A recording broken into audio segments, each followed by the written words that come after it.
Chapter 5. The Shorter Route. A caravan of 500 people was moving up the northern path from Panchavati towards the Vasudev city of Ujjain. Shiva and his family were in the center, surrounded by half a brigade of joined Naga and Bhrigu soldiers in standard defensive formations. Kali did not want to reveal this route to anyone from Shiva's original convoy, so none of them were included. Nandi and Parshuram were the only exceptions. Brihaspati had been included, for Shiva might need his advice in understanding what the Vasudevs had to say about the Somras. Whereas Shiva persisted in his quest and questions with Brihaspati, the old brotherly love that they had shared was missing. Parvateshwar, Ayurvati, Anandamayi and Bhagirath, along with the original convoy, had stayed back at Panchavati. They were to leave for Kashi in a few weeks, their eastern route going through the Dandak forest, onward through Bhrigu. Vishwadhumna was to accompany them as a guide up to Bhrigu. Ganesh, does Ujjain fall on the way from Panchavati to Meluha, or do we take a detour? Asked Shiva, goading his horse forward over the path built through the forest. It was fenced by two protective hedges. The inner layer comprised the harmless Nagavalli creeper, while the outer one had poisonous vines to prevent wild animals from entering. Actually, Baba, Ujjain is on the way to Swadweep. It's to the northeast. Meluha lies to the northwest. Sati tried to get her bearings of Meluha and Maika at the dried mouth of the Saraswati. The Meluhan city of birds was not too far from the mouth of the Narmada. Does the Narmada serve as your waterway? One can sail west from Meluha and east from Ujjain and Swadweep. Yes, ma, answered Ganesh. Shiva turned to his son. Have you ever been to Maika? How do abandoned Naga children get adopted? Maika is the only one place where there is no bias against the Nagas, Baba. Perhaps the sight of helpless Naga babies shrieking in pain as a cancerous growth bursts through their bodies melts the heart of the authorities. The Maika governor takes personal interest in attempting to save as many Naga babies as he can in the crucial first month after their birth. A Naga ship sails down the Narmada every month, docks at Maika late at night, and the babies born in that month are handed over to us by the Maika record keeper. Some non-Naga parents choose to stay back and move to Panchavati for the sake of their children. Don't the Maika authorities stop them? Actually, the tenets of Meluhan law require parents to accompany their Naga children to Panchavati. In doing so, they are following their law. But others refuse to do so. They abandon their children and return to their comfortable life in Meluha. In such case, only the child is handed over. The Maika governor pretends not to notice this breach of law. Sati shook her head. She had lived in Meluha for more than 100 years, a few of which were in Maika as an infant. She had never known any of this. It was almost like she was discovering her seemingly upright nation anew. Her father had not been the only one to break the law. It appeared as if Meluhans valued the comforts of their land more than their duty towards their children or towards observing Lord Ram's laws. Shiva looked ahead to see a large ship anchored in a massive lagoon. The waters were blocked on the far side by a dense grove. Having seen the grove of floating sundari trees in Bhrigu, Shiva assumed these trees must also have free-floating roots. The route ahead seemed obvious. I guess we have reached your secret lagoon. I assume the Narmada is beyond that grove. There is a massive river beyond that grove, Baba, said Ganesh. But it is not the Narmada, it is the Tapti. We have to cross to the other side. After that it is a few more days' journey to Narmada. Shiva smiled. The Lord Almighty has blessed this land with too many rivers. India can never run short of water. Not if we abuse our rivers the way we are now abusing Saraswati. Shiva nodded silently, agreeing with Ganesh.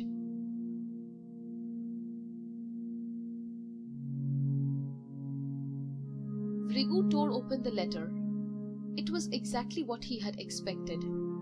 The Vayuputras had excommunicated him. Lord Bhrigu, it had been brought to our attention that Daivi Astras were loaded onto a fleet of ships in Karachapa. Investigations have led to the regrettable conclusion that you manufactured them, using materials that were given to you strictly for research. While we understand that you would never misuse the weapons expressly banned by our god Lord Rudra, we cannot allow the unauthorized transport of these weapons to go unpunished. You are therefore prohibited from ever entering Pariha or interacting with the Vayuputra again. We do hope you will honor the greater promise that every friend of a Vayuputra makes to Lord Rudra, that of never using the Daivi Astras. It is the expectation of the council that you will surrender the weapons at once to Vayuputra security. What surprised Bhrigu was that the note had been signed by the Mitra, leader of the council. It was rare for the Mitra to sign orders personally. Usually it was done by one of the Amartya Spand, the 6 deputies of the council. The Vayuputras were clearly taking this very seriously. But Bhrigu believed that he had not broken the law. He had already written to the Vayuputras that they were making the institution of the Nilkant a mockery by not acting against this self-appointed impostor.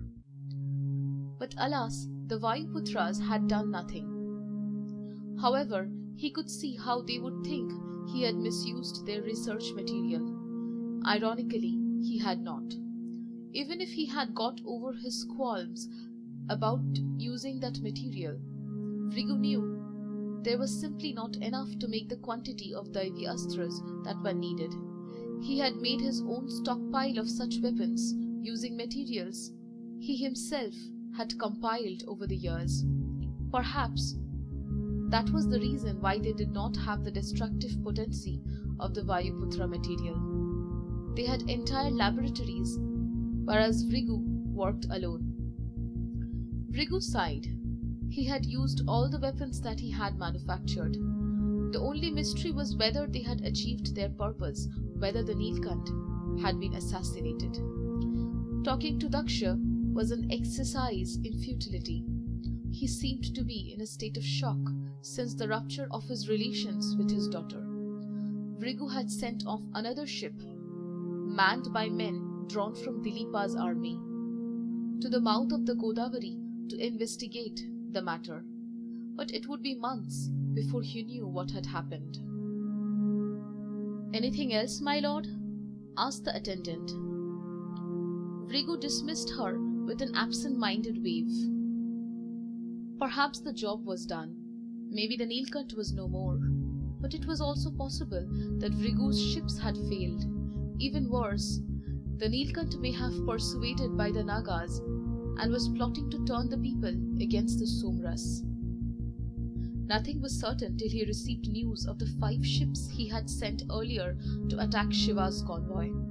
For now, much as he disliked living in Devagiri, he had no choice but to wait. He had to stay till he knew the Somras was safe. He believed India's future was at stake. Bhrigu took a deep breath and went back into a meditative trance.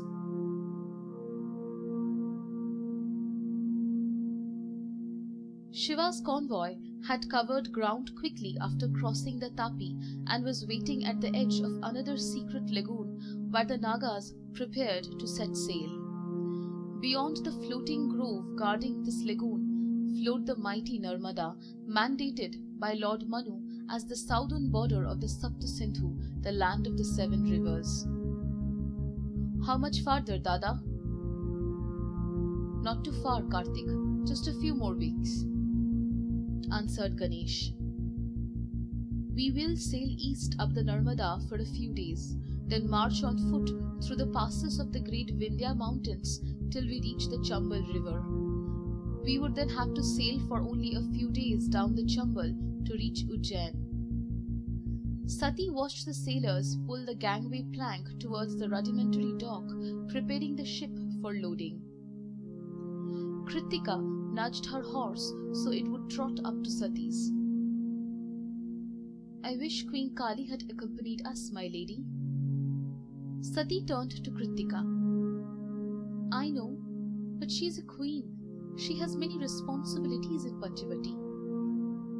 Further conversation was interrupted by the ship's gangway plank landing on the dock with a loud thud.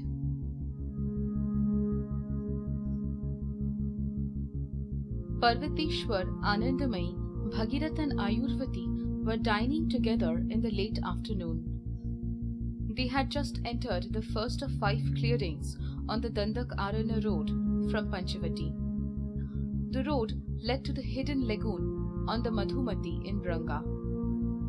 Accompanied by the convoy of 1,600 soldiers that had set out with Shiva more than a year ago, they were marching back to Kashi to await Shiva's return. Bhagirath looked at the 5 paths in wonder. Only one of these were correct, while the others were decoys that would lead trespassers to their doom.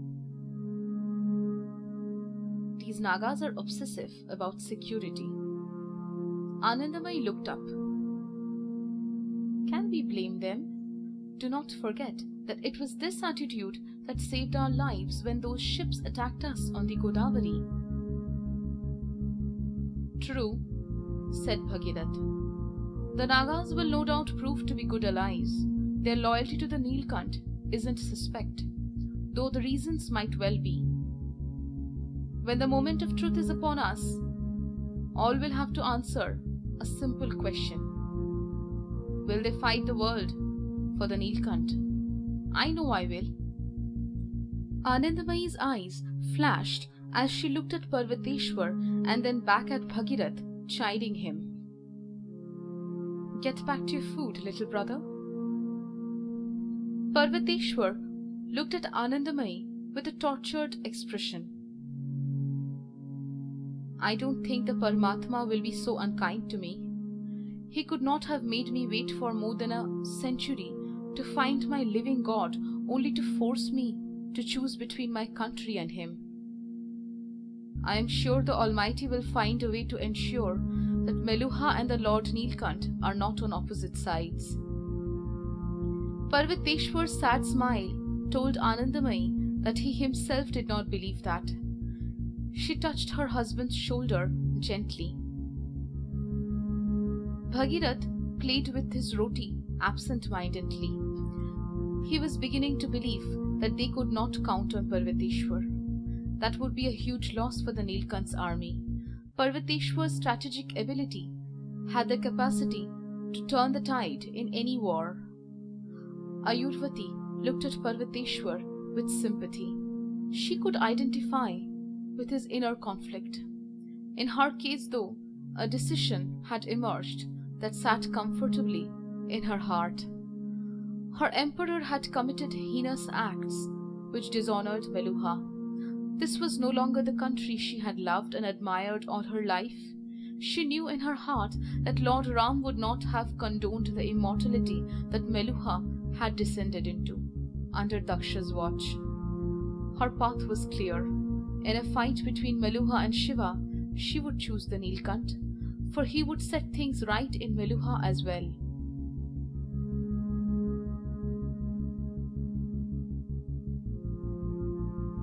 The Naga ship was anchored close to the Chambal shore. Shiva, Sati, Ganesh and Kartik climbed down rope ladders to the large boat that had been tied to the ship's anchor line. Brahaspati, Nandi and Parshuram followed them, accompanied by 10 Naga soldiers. When everyone had disembarked, they began to row ashore. The Vasudevs being even more secretive than the Nagas, Shiva did not expect to find any sign of habitation close to the river. Almost touching the river bank, a wall of dense foliage blocked the view beyond. Weeds had spread over the gentle chambal waters, making rowing a back-breaking task. Ganesh navigated the boat towards a slender clearing between two immense palm trees. Shiva could sense something unnatural about the clearing, but couldn't put his finger on it. He turned towards Kartik, who was staring at the clearing as well.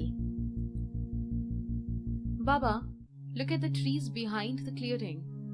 You will have to bend down to my level," said Kartik. As Shiva bent low, the image became clear.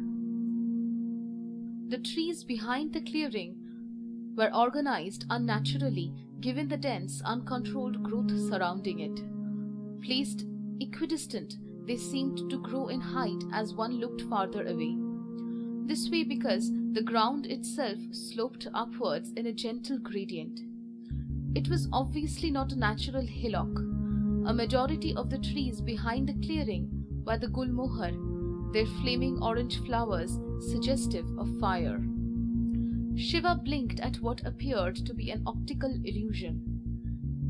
He suddenly stood up, rocking the boat as Sati and Ganesh reached out to hold him steady. The gulmohar trees had been placed in a specific pattern that was visible from a certain distance as one placed oneself directly in front of the small clearing between the twin palms. It was in the shape of a flame, a specific symbol that Shiva recognized. "Fravashi," whispered Shiva. Surprised, Ganesh asked, "How do you know the term, Baba?" Shiva looked at Ganesh and then back at the gulmohar trees. The pattern had disappeared. Shiva sat down and turned towards Ganesh. "How do you know that term?" "It's a Vayuputra term. It represents the feminine spirit of Lord Rudra, which has the power to assist us in doing what is right. We are free to either accept it or reject it. But the spirit never refuses to help, never." Shiva smiled as he began to understand his ancient memories. "Who told you about Fravashi, Baba?" asked Ganesh again. "My uncle, Manovu," said Shiva. "It was among the many concepts and symbols that he made me learn. He said it would help me when the time come." "Who was he?" "I thought I knew," said Shiva, "but I'm beginning to wonder if I knew him well enough." The conversation came to a halt as the boat hit the bank. Two Naga soldiers jumped out and pulled the boat farther up onto dry land. Tugging hard on the line, they tied the craft to a conveniently placed tree stump. The landing party quickly disembarked. Kartik surveyed the palms that marked the clearing. He turned towards Ganesh, who was standing at the center of the clearing. "Can everyone stand behind me, please?" requested Ganesh. "I do not want anybody between me and the palm trees." The others moved away as Ganesh closed his eyes to draw out the distraction surrounding him and find his concentration. Ganesh breathed deeply and clapped hard repeatedly in an irregular beat. The claps were set in the Vasudev's code and were being transmitted to the gatekeeper of Ujjain. "This is Ganesh, the Naga lord of the people, requesting permission to enter your great city with our entourage." Shiva heard the soft sounds of claps reverberating back. Ujjain's gatekeeper had answered. "Welcome, Lord Ganesh. This is an unexpected honor. Are you on your way to Swadweep?" "No, we have come to meet with Lord Gopal, the great chief Vasudev." "Was there something specific you needed to discuss, Lord Ganesh?" Clearly, the Vasudevs were still not comfortable with the Nagas despite the fact that they had reached out to Ganesh for the Naga medicine to help with the birth of Kartik. The Ujjain gatekeeper was trying to parry off Ganesh's request while trying not to insult him. Ganesh continued to clap rhythmically. It is not I who seeks Lord Gopal, honored gatekeeper, it is the Lord Nilkant. Silence for a few minutes, then the sound of claps in quick successions. Is the Lord Nilkant at the palm clearing with you? He is standing with me, he can hear you. Silence once again before the gatekeeper responded. Lord Ganesh, Lord Gopal himself is coming to the clearing. He will be honored to host your convoy. It will take us a day to get there. Please bear with us till then. Thank you. Ganesh rubbed his palms together and looked at Shiva. It will take a day for them to get here, Baba. We can wait in our ship till they arrive. Have you ever been to Ujjain? Asked Shiva. No, I have met the Vasudevs just once at this very clearing. All right, let's get back to our ship.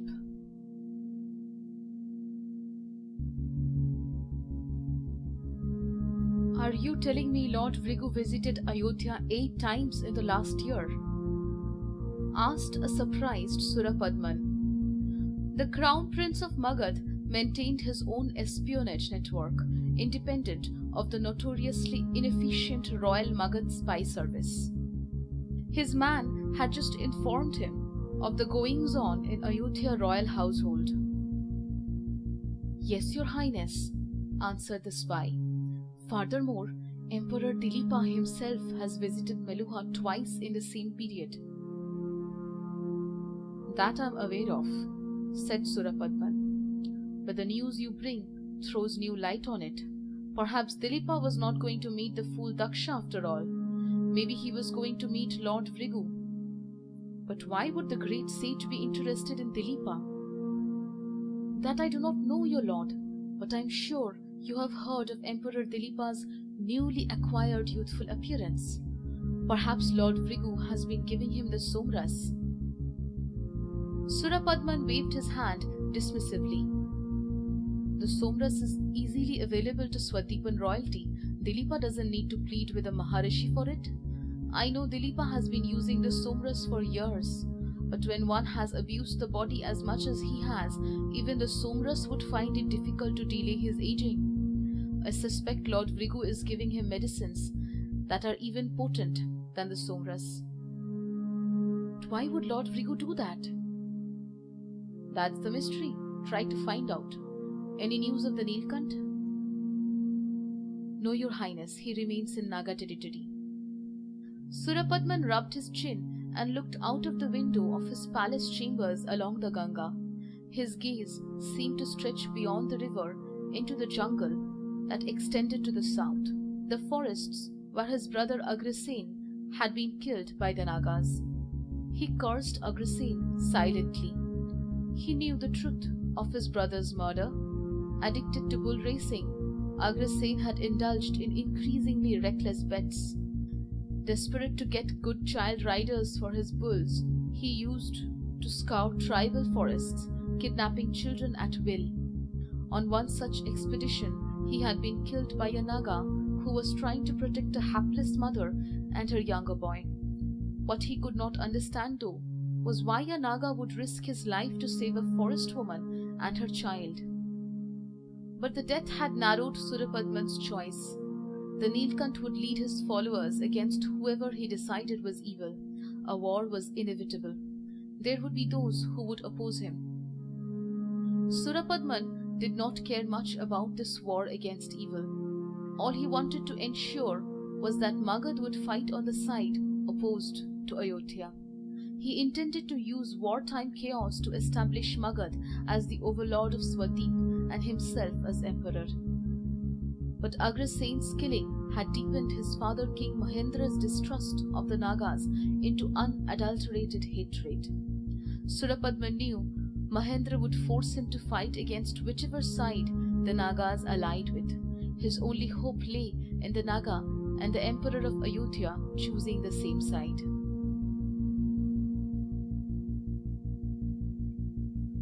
Kanakhala waited patiently in the chambers of Maharishi Bhrigu at Daksha's palace. The Maharishi was in deep meditation. Though his chamber was in a palace, it was as simple and severe as his real home in a Himalayan cave. Bhrigu sat on the only piece of furniture in the room, a stone bed. Kanakhala therefore had no choice but to stand. Icy water had been sprinkled on the floor and the walls. The resultant cold and clammy dampness made her shiver slightly. She looked at the bowl of fruit at the far corner of the room on a small stand. The Maharishi seemed to have eaten just one fruit over the previous 3 days. Kanakhala made a mental note to order fresh fruit to be brought in. An idol of Lord Brahma had been installed in an indentation in the wall. Kanakhala stared fixedly at the idol as she repeated the soft chanting of Bhrigu. Om Brahmahe Namah, Om Brahmahe Namah. Bhrigu opened his eyes and gazed at Kanakhala contemplatively before speaking.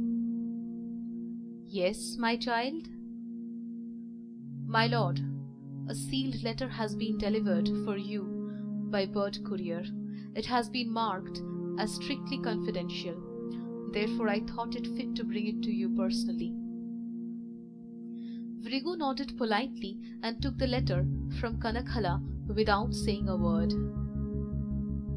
As instructed, we have also kept the pigeon with us. It can return to where it came from. Of course, this would not be possible if the ship has moved. Please let me know if you would like to send a message back with the pigeon. Will that be all, my lord? Asked Kanakhala. Yes, thank you. As Kanakhala shut the door behind, Bhrigu broke the seal and opened the letter. Its contents are disappointing. My lord, we have found some wreckage of our ships at the mouth of the Godavari. They have obviously been blown up. It is difficult to judge whether they were destroyed as a result of sabotage or an incident owing to the goods they carried. It is also difficult to say if all the ships were destroyed or if there are any survivors. Await further instructions. The words gave Bhrigu information without adding to his understanding of the situation. Not one of the 5 ships that he had sent to assassinate the Nilkant and destroy Panchavati had returned or sent a message. The wreckage of at least some of the ships had been discovered having drifted down the Godavari. Both the possible conclusions were disturbing. Either the ships had been destroyed or some of them had been captured. Bhrigu could not afford to send another ship up the Godavari to try and dig deeper. He might end up gifting another well-built warship to the enemy just before the final war. Of course, there was also the possibility that the ships may have succeeded in their mission and had been destroyed subsequently. But Bhrigu simply could not be sure. Bhrigu would have to wait. Maybe an angry Nilkant would emerge from the jungles of Dandak. He could rally his followers and attack those allied against him. If that did not happen, then the sage would assume that the Nilkant threat had passed. Bhrigu rang the bell, summoning the guard outside. He would send a message to the ship at the mouth of the Godavari with orders to return. He would also have to order Meluha and Ayodhya to prepare their armies for battle, just in case.